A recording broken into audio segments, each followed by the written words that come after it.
ಸ್ನೇಹಿತರೆ, ಇತಿಹಾಸದುದ್ದಕ್ಕೂ ನಗರಗಳು ಭೂಕಂಪಗಳನ್ನು, ಚಂಡಮಾರುತಗಳನ್ನು, ಕರಾವಳಿ ಪ್ರವಾಹ ಮತ್ತು ಸುನಾಮಿಗಳನ್ನು ಎದುರಿಸಿವೆ. ಪ್ರಸ್ತುತ ರಷ್ಯಾ ಯುಕ್ರೇನ್ ಸಂಘರ್ಷದಂತಹ ಯುದ್ಧ ಕಾಲದ ವಿನಾಶ ಸೇರಿದಂತೆ ಹಲವಾರು ಆಘಾತಗಳನ್ನು ಕಂಡಿವೆ. ಆದರೆ ಇವುಗಳಲ್ಲಿ ಅತ್ಯಂತ ಭಯಾನಕವಾದಂತಹ ದೃಶ್ಯವನ್ನು ನೋಡಿದ್ದು ಹಿರೋಶಿಮಾ ನಗರ. ಈ ನಗರ ಇಂತಹ ಸನ್ನಿವೇಶದಿಂದ ಹೇಗೆ ಮತ್ತೆ ಹುಟ್ಟಿ ಬಂತು ಅಂತ ಈ ವಿಡಿಯೋವಿನಲ್ಲಿ ಹೇಳ್ತೇನೆ. ಚಾನೆಲ್ಗೆ ಹೊಸದಾಗಿ ಬಂದಿದ್ರೆ, ನನ್ನ ಹೆಸರು ಡಾಕ್ಟರ್ ಶ್ರೀಹರಿ ಕುಲಕರ್ಣಿ. ಈ ಚಾನೆಲ್ನಲ್ಲಿ ನಾನು ಇಂಟ್ರೆಸ್ಟಿಂಗ್ ಕಥೆಗಳು, ಹೊಸ ಪ್ರಯತ್ನಗಳು ಮತ್ತು ನನ್ನ ಅನುಭವಗಳನ್ನು, ಅನಿಸಿಕೆಗಳನ್ನು ಸಾಧ್ಯವಾದಷ್ಟು ಕನ್ನಡದಲ್ಲಿ ಪ್ರಸ್ತುತಪಡಿಸ್ತೇನೆ.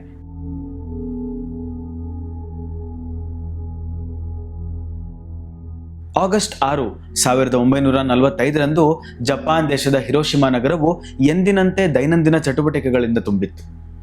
ಹಳಿಗಳ ಮೇಲೆ ಟ್ರಾಮ್ಗಳು ಹೋಗ್ತಿದ್ವು, ಅಂಗಡಿಗಳಲ್ಲಿ ವ್ಯಾಪಾರ ನಡೀತಿತ್ತು, ಶಾಲಾ ಮಕ್ಕಳು ಎಂದಿನಂತೆ ಶಾಲೆಗೆ ಹೋಗ್ತಿದ್ರು. ಸುಮಾರು 8:15 ಹೊತ್ತಿಗೆ 2 ಫೈಟರ್ ಜೆಟ್ಗಳು ಹಿರೋಶಿಮಾ ಮೇಲೆ ಹಾರೋದು ಕಂಡುಬರುತ್ತೆ.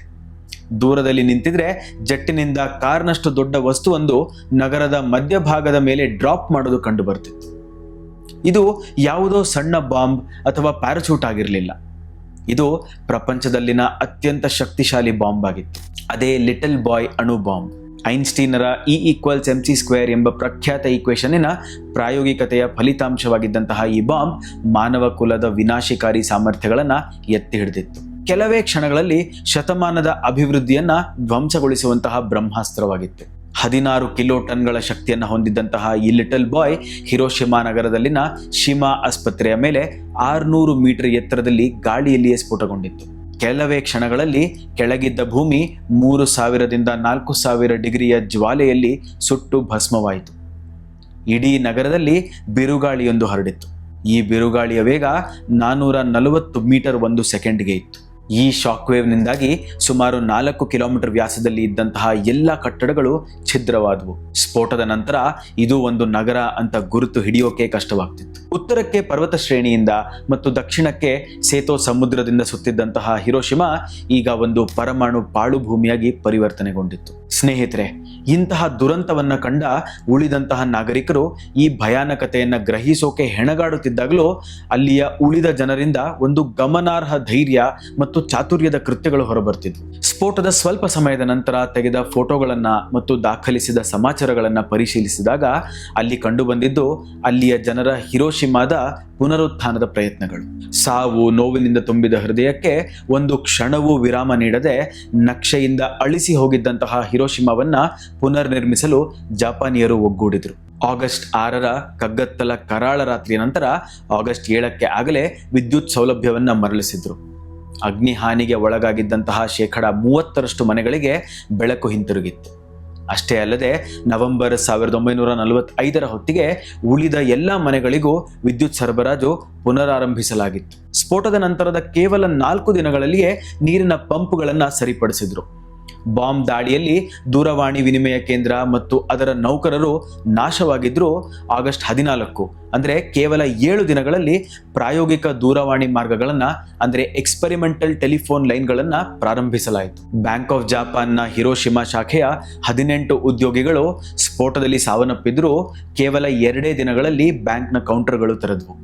ಅಷ್ಟೇ ಅಲ್ಲದೆ ತಮ್ಮ ಅಂಗಳದಲ್ಲಿ 11 ಬೇರೆ ಬೇರೆಯ ಬ್ಯಾಂಕ್ಗಳ ಕಾರ್ಯನಿರ್ವಹಣೆಗೆ ಜಾಗ ಮಾಡಿಕೊಟ್ಟಿದ್ರು. ಇವರ ದೃಢ ಸಂಕಲ್ಪಕ್ಕೆ ಸಾಕ್ಷಿಯಾಗಿದ್ದ ಸಂಗತಿ ಏನು ಅಂದ್ರೆ, ಆ ಛಾವಣಿ ಇಲ್ಲದ ಬ್ಯಾಂಕಿನ ಕಟ್ಟಡದಲ್ಲಿ ಕೆಲವರು ಛತ್ರಿಗಳ ಕೆಳಗೆ ನಿಂತು ಗ್ರಾಹಕರಿಗೆ ಸಹಾಯ ಮಾಡಲು ಮುಂದಾಗಿದ್ರು. ಅಲ್ಲಿಯ ಟ್ರಾಮ್ಗಳ ಹಳಿಗಳು ಅವ್ಯವಸ್ಥೆಯಲ್ಲಿತ್ತು. ಆದರೆ ಸಾರ್ವಜನಿಕ ಸಾರಿಗೆಯ ಅವಶ್ಯಕತೆಯನ್ನು ಅರಿತ ಜನರು ಸ್ಫೋಟದ 1 ದಿನದ ನಂತರವೇ ಸಣ್ಣ ಸಣ್ಣ ದಾರಿಗಳಲ್ಲಿ, ಹಳಿಗಳು ಸರಿಯಾಗಿದ್ದಂತಹ ಮಾರ್ಗಗಳಲ್ಲಿ ಟ್ರಾಮ್ಗಳನ್ನು ಮತ್ತೆ ಶುರು ಮಾಡಿದರು. ಸ್ಫೋಟದಲ್ಲಿ ನಶಿಸಿದ್ದಂತಹ ಹಿಗಾಶಿ ಪೊಲೀಸ್ ಠಾಣೆಯಲ್ಲಿ ತಾತ್ಕಾಲಿಕ ವ್ಯವಸ್ಥೆಗಳೊಂದಿಗೆ ಹುಡುಕಾಟ ಮತ್ತು ರಕ್ಷಣೆಯ ಚಟುವಟಿಕೆಗಳನ್ನು ಶುರು ಮಾಡ್ತಾರೆ. ಸುತ್ತಮುತ್ತಲಿನ ನಗರದ ಜನರು ಹೆಚ್ಚಿನ ಸಂಖ್ಯೆಗಳಲ್ಲಿ ವಾಲಂಟಿಯರ್ಗಳಾಗಿ ಈ ಕೆಲಸಕ್ಕೆ ಕೈ ಜೋಡಿಸ್ತಾರೆ. ಸ್ನೇಹಿತರೆ, ಇಂಥ ಒಂದು ಸಂದರ್ಭದಲ್ಲಿ ಅದೃಷ್ಟವೋ ದುರದೃಷ್ಟವೋ ಗೊತ್ತಿಲ್ಲ, ಕೆಲವೇ ವಾರಗಳ ನಂತರ 17 ಸೆಪ್ಟೆಂಬರ್ಗೆ ಹಿರೋಶಿಮಾದಲ್ಲಿ ಒಂದು ದೊಡ್ಡ ಪ್ರಮಾಣದ ಚಂಡಮಾರುತ ಕಾಣಿಸ್ಕೊಳ್ಳುತ್ತೆ. ಚಂಡಮಾರುತವನ್ನ ಅದೃಷ್ಟ ಅಂತ ಯಾಕೆ ಹೇಳಿದೆ ಅಂತ ಯೋಚಿಸ್ತಿದ್ರೆ, ಆ ಮಾರುತದಿಂದ ಹಿರೋಶಿಮಾ ನಗರವೇ ಪ್ರವಾಹದಲ್ಲಿ ಮುಳುಗುತ್ತೆ. ಆದರೆ ಮರುದಿನದ ಹೊತ್ತಿಗೆ ಅಲ್ಲಿದ್ದ ಅಣು ಬಾಂಬ್ ಸ್ಫೋಟದಿಂದ ಉಂಟಾದಂತಹ ವಿಕಿರಣಗಳು ಅಂದರೆ ರೇಡಿಯೇಷನ್ಗಳು ಅಲ್ಲಿಯ ನೀರಿನ ಜೊತೆ ಕೊಚ್ಚಿ ಹೋಗಿರುತ್ತೆ. ಇದು ಉಳಿದ ಜನರಿಗೆ ಪುನರ್ಜನ್ಮದಂತಿತ್ತು. ಹಿರೋಶಿಮಾದ ಮೇಯರ್ ಸೆಂಕೆಚಿ ಅವಾಯ ಅವರು ಸ್ಫೋಟದಲ್ಲಿ ಸತ್ತಿರ್ತಾರೆ. ನಗರಕ್ಕೆ ಒಬ್ಬ ನಾಯಕ ಅಂತ ಯಾರೂ ಇರೋದಿಲ್ಲ.